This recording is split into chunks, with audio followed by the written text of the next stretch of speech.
Canada wasn't so hesitant to explore technologies like the one that we're using in the U.S. I mean, we'd be able to deploy in the downtown east side and things like that, and run primary care pop-ups just like we do in Jersey at the project. Because of course we work with social services and various government agencies like that. That was a clip from today's guest. Everybody, welcome back. I always love talking to people who are out right on the cutting edge of like making stuff happen. And today's conversation is one I've been looking forward to for a long time. So before we get into it, please subscribe to the podcast. And with that, welcome to the show.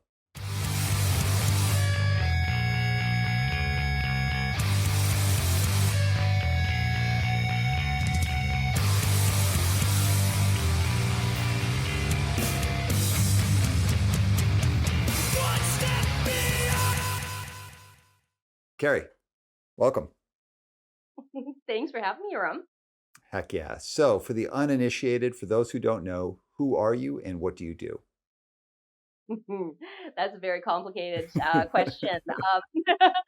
I am VP of Strategic Partnerships and Engagement for ZiphyCare, which is a New York-based remote diagnostic health technology company. We operate in the Eastern U.S. What was it? As well as we have our nonprofit arm in Ukraine and Gaza at the moment. Mm. So we're able to provide diagnostic primary care in any context. What was it? It doesn't matter if you're being shelled or you're underground or whatnot. We're able to deliver comprehensive care through both our software and hardware. And then I also work for Simon Fraser University's Faculty of Applied Sciences. We have a program there that I co-founded with one of the professors.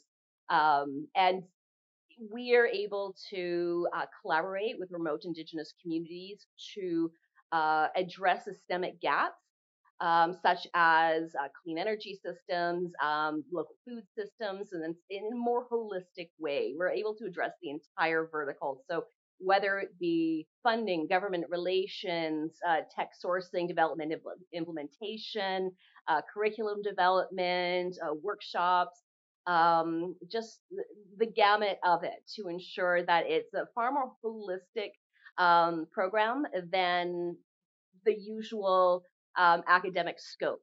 We do some research, but we also have IP protocols where that research belongs to the community we're engaged with. As I mentioned, it's a very collaborative co-designing effort in that respect. And I also sit on about half a dozen boards from military advisory to governor for the Vancouver Foundation, cabinet member for Salal, which supports women who have experienced sexualized violence. It was that I'm health convener for the Vancouver Council of Women, which just turned 130 years old, and so on and so forth. And I just got back from speaking at the UN Summit of the Future at an event called the Black Paper Chronicles, where the goal was to, it was a multi-day series of engagement with marginalized youth, parliamentarians, other leadership, a few ambassadors thrown in there, including Ambassador Bob Ray of Canada, to address the gaps in language that excludes minority populations from the UN Charter, as well as discuss what else is going on in the world to support minority populations, like such as ZiphyCare, the work we do. What was it? The concepts of Afrofuturism, which is really interesting movement that is, what was it, is coming out of the U.S. And I'm hoping to bring those concepts up to Canada and, different things like that. It was just a wonderful engagement. So the through line, like across all of these incredible things you're doing, is of being of service, of like identifying gaps, issues, and figuring out how to help, how to address it. So where did that come from for you? Because this is like everything you're saying. It's like, oh, there's this clear thing of being of service and trying to help, but not just well wishing, actually identifying issues and trying to create solutions and create dialogue. So where did that come from for you, and when did it start? I suppose I've always been a bit of a fixer, personality wise. Um, where I grew up, it was a First Nations community. There's plenty of systemic gaps. We, witnessed racism, particularly towards indigenous populations on the daily. And as a kid, I didn't have quite the power to do anything about it. And as an adult, I have that power. I'm able to create the connections, the networks, the resources in order to address causation, instead of slapping these band-aids, on problems and declaring them, sufficient. I really want to root out those deep dark causes and, be able to build things from the ground up. Sometimes you have to tear things down first, what was it? But in the end, you're looking at such healthy, integrated, self-determined communities. And, that's just what I want to see, both locally and globally. Not having the power when we're younger, but then having the power as an adult. When did it start to switch for you where you're like, actually, no, now I'm stepping into this. I actually do have the power. At what age? And like, what was the entry point? Actually, it was kind of weird because when when I was just about to turn 22, I got in a major car accident and became a Mm. paraplegic. And my power was taken away from me.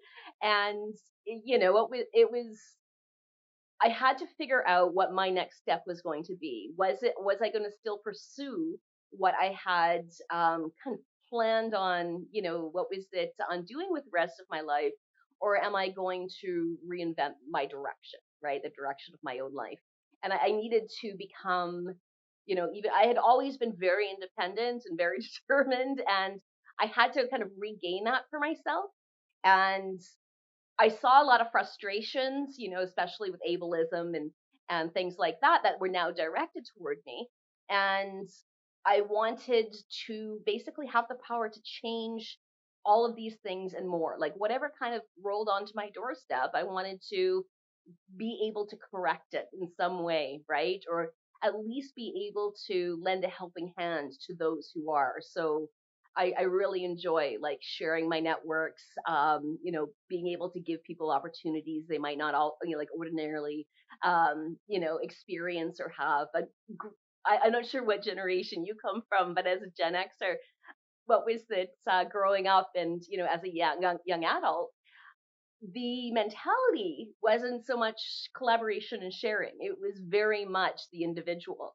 And that wasn't effective at all. I mean, I don't know if you remember that old song, Cake, about the short skirts and long jackets. And it was very much about that, very like hard driving, ambitious woman, and that, leadership doesn't have to look that way. We have so much more success when we work collaboratively. We build great teams, people with character. Like yes, all the other components of what was that's a great teams are important, and as you're onboarding people, competence and so on and so forth. But for me, character is absolutely everything because I think that's what really determines the effectiveness of whatever you're trying to accomplish. So at 22 is when there's kind of this life changing event and that idea of like, well, no, I've got to like step back into my power here and start creating things. So what were the first things that you were involved in and really like saying, hey, here's a gap here and here's how we're going to address it? Well, it was interesting because immediately after, what was it physically, I was trying to figure things out still, and like being able, my mobility and being able to get around, learning to drive again, all those things. And I actually started working for a rape relief and transition center and kind of seeing what was happening there, and that got me exploring other things. I started working as an art therapist for a seniors care home where there were many systemic issues, and then I just kind of started developing resources beyond what my initial abilities and skills and networks were, and just exploring, like self-educating and getting into different fields. And I was helping friends who were engineers who didn't understand the kind of like the marketing and commercialization of things. I was helping them with some of their work, and that got me into clean technology. And I started working in that space for a while, and and that wasn't enough because it was so piecemeal, right? And we were working on one project or another, and it was really being able to develop something far more comprehensive beyond that, that got me involved in organizations like ZiphyCare, and being able to build this incredible team at Simon Fraser University. We're currently working in 6 nations, and looking to expand further and just be that added capacity for whatever that community might require of us. And so that's so much more fulfilling Mhm. than the bits and pieces I was originally, accomplishing. For most people who are like very active in like helping and of being of service, there's you kind of like the story arc of just being like, I just wanted to make a difference in someone's life or my life or locally, and then kind of scaling up from them. But there's also like a skill set that scales up. Like you get better at having the kinds of difficult conversations. So what are some of the things that you had to like work on and like develop, like skills you had to work on and develop so that you could be as effective as possible as you're kind of like pushing and bringing people in and kind of inspiring change? Diplomacy. Yeah, that's the number one, right? I'm very much a straight talker, and Yeah. I had started learning, especially when I started engaging with the UN and other organizations like that, that sometimes that's just not effective. And sometimes I had to choose my words more carefully, and that's okay. And so I learned how to temper my words, but choose them, Mm, in order to convey my message more accurately, in order not to escalate things, but to engage. And you're right. Like, I mean, having uncomfortable, conversations is something that a lot of people really cringe about, right? And ah, avoid. And I don't like to avoid uncomfortable conversations. I prefer to bring them to the forefront, address them, clear them out. Is that like sunlight, is the best antiseptic. So, mhm. and if we can talk through it, I think, it really defines whether we're going to continue working together or we're going to build a stronger team. So you Mm. have one or the other, right? And that only comes out of those kinds of engagements. So when you said diplomacy, like I love that you went there first because like so being someone who's like trying to be a service and be a change agent and all those things, you can do it and just like smash people like constantly with all the things that are wrong, and it's like it's going to limit your ability to make kind of like overall bigger maintain strong momentum. So, but around this like learning how to become a bit more diplomatic, not limit your words, but choose them a little bit more wisely, what are some of the specifics, like, anything that you could share about, like, "Yeah, I had to really learn this," or "I had to learn that," or "This is what it took me to do this?" I'm not sure. I kept on just digging in. Like when I didn't know something, I'd find someone who did, who was Mhm, able to teach me to fill that gap, and mhm, or bring them onto the team to fill that role. And because I don't believe, what was it, that we should really focus like our knowledge into one, what was it, one strength or another. Like I'm very much a generalist, mhm, and I really appreciate surrounding myself with people who are smarter than me. yeah. And so I think that's one thing I really had to, what was it, had to understand what I didn't know, and be able to find those people who did know and who can share with me and teach me, in a way that I could understand. The reason I'm asking, specifically about this is and I'm sure you've seen or heard this many times, is that, like, a critique that is often given to people who are advocating for themselves or others on a professional level or a social level. So, perhaps someone who's, asking for fair pay or asking for a promotion or asking for changed work conditions or asking that for others or talking, for their own or other groups on a social level, they get this critique. It's like, be more direct. No, I don't like how you're being direct. That's too direct. Be more like this. And there seems to be this ever moving target of how people who are in marginalized situations or have marginalized identities, they're never quite asking for something just the right way to have the right kind of dialogue. And I'm real interested in like, what's the line between modifying how you speak versus just saying what you mean? Well, I don't think there's really a line between it. It's just choosing different words that mean the same thing. Mm, And because there's some words that seem to be a little more triggering to some people yeah, and some that are less. And so it's still speaking plainly. It's just in not a way that is offensive, like directly confrontational. And yeah, yeah, so sometimes, you just got to sit back with your thoughts. I mean, of course, there's always that desire to react to a difficult situation. I mean, it's human, but it's so important to be able to just like take a breath, take a pause, reflect, and then think, okay, so I think this person is really asking me this, and trying to identify that concern with it, that wicked problem, if you will, and then being able to respond calmly and rationally. They say use active listening, and what was I find that a little bit on the cheesy side. It's always right, right. here. I hear you. I think you're,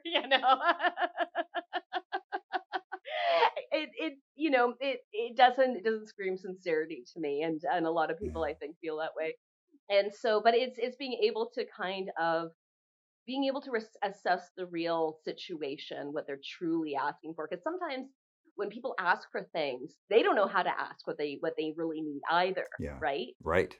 It's so easy to just jump on that and react, like perhaps from a personal like a personal offense or something like that to might trigger yourself, and it's just don't let that happen. Take the breath and then respond calmly and rationally. And but yeah, diplomacy is not, kind of pulling your punches. Mhm. um it's it's just saying it in a different way that will actually be heard. I love that you're saying that. I think that there has never been a time where it's more crucial for people to kind of come together and have difficult conversations and really try and meet the other person where they're at as best you can to have the right kind of conversation rather than being kind of like reactionary or retracting from people. But that's hard. It's like so hard to be in that space. It takes a lot of discipline.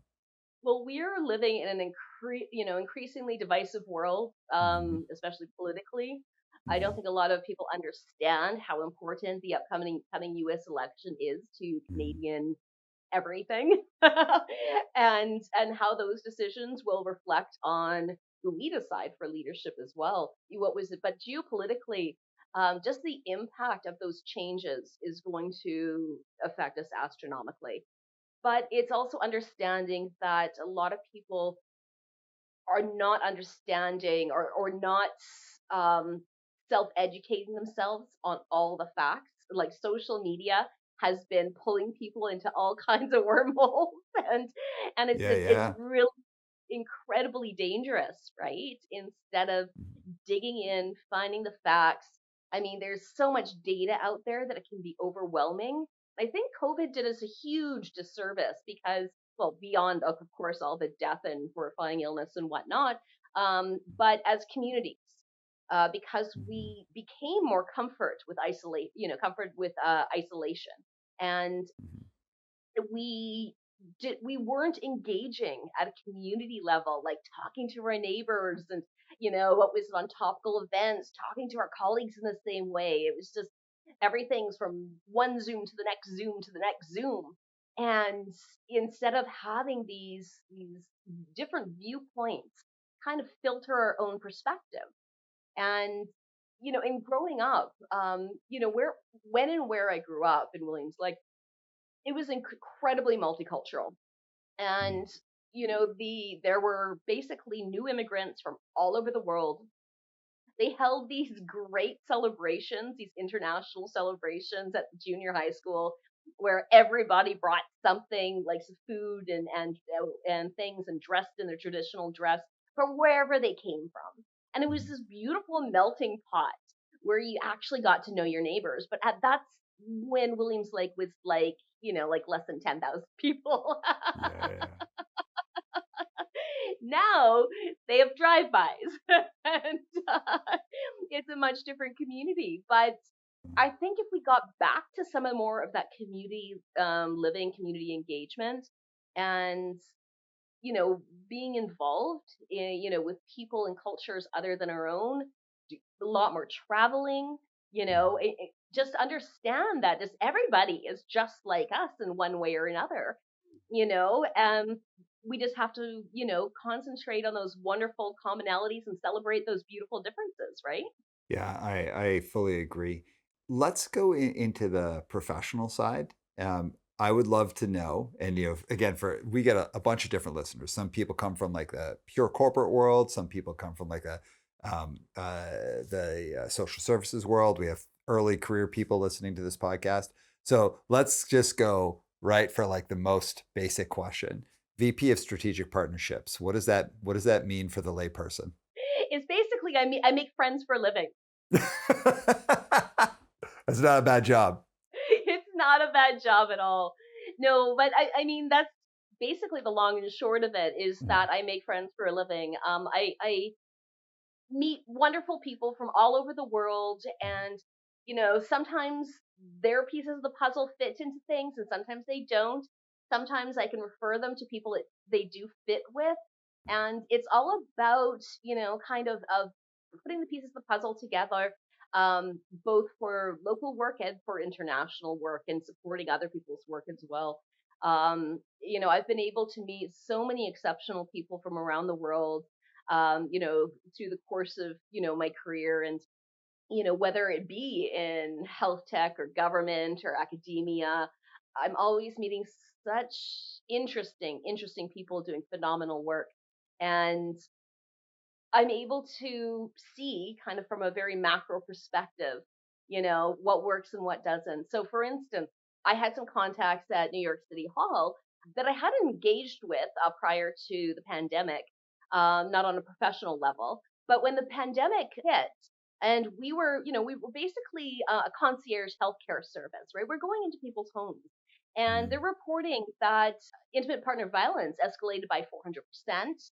That got me a little freaked out. What was it for our clients, for our patients, as well as for my staff who are going into, potentially dangerous situations.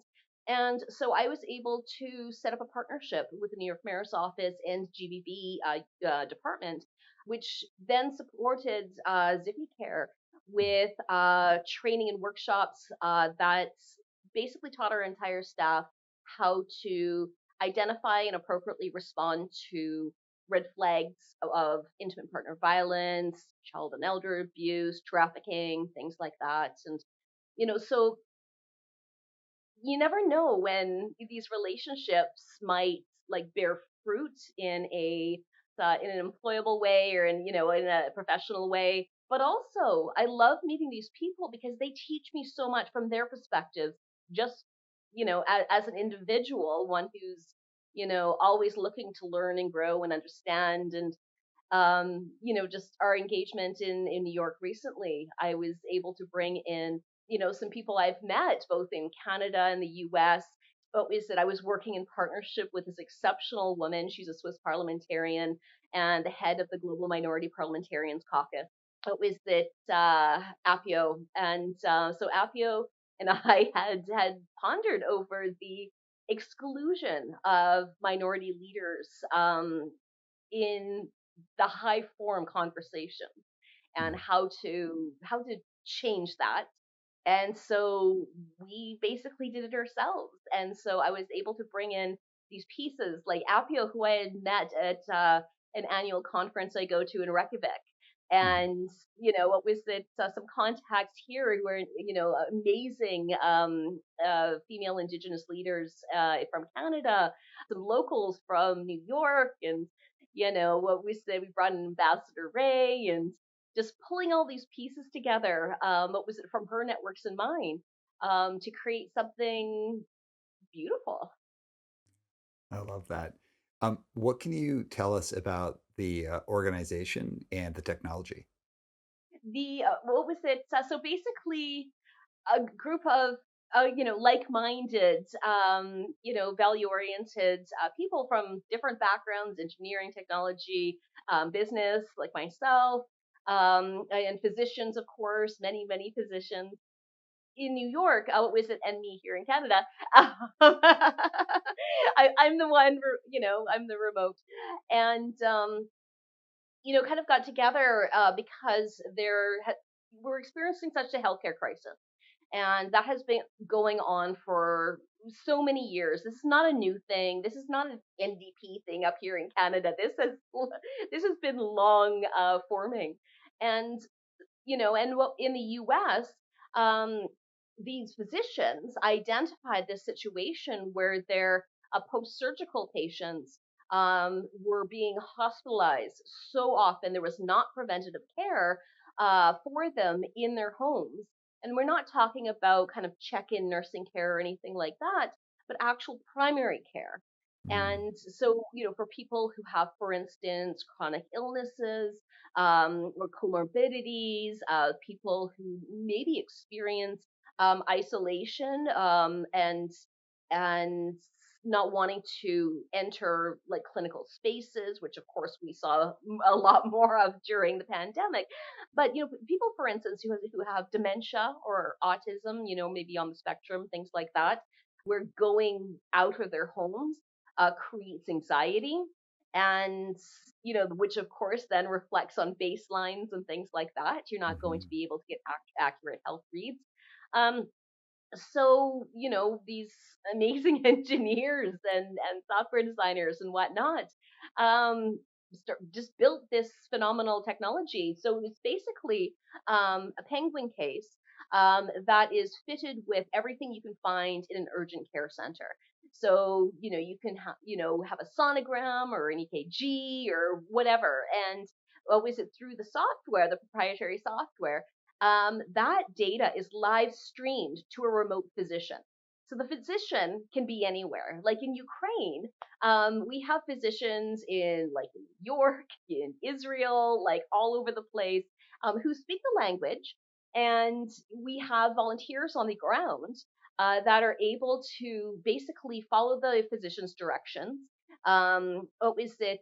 Be able to kind of apply whatever tools the physician is requiring, be able to do labs on the spot, in order to create treatment plans, care management teams, fill out prescriptions, whatever that patient requires, in order to keep them out of hospital. And of course, in situations like Ukraine, where all the hospitals have been bombed, and the physicians are either deployed to the front lines or who have evacuated, being able to offer services like this is incredibly important. We were actually fortunate; we were able to present our work to NATO and the Allied forces, to kind of fill them in on the work that we're doing, because of course we also kind of expanded our service to various amputee programs, and then we were able to also share a lot of resources from Canada. Actually, I was able to introduce, some leaders in PTSD and veteran support, to the veterans leaders over in Ukraine, because of course more and more soldiers out of Ukraine are requiring what was it, such treatments, whether to expedite their healing to get them back to the front, or to safely, what was it, transition them into retirement and keep them healthy. One step, one step.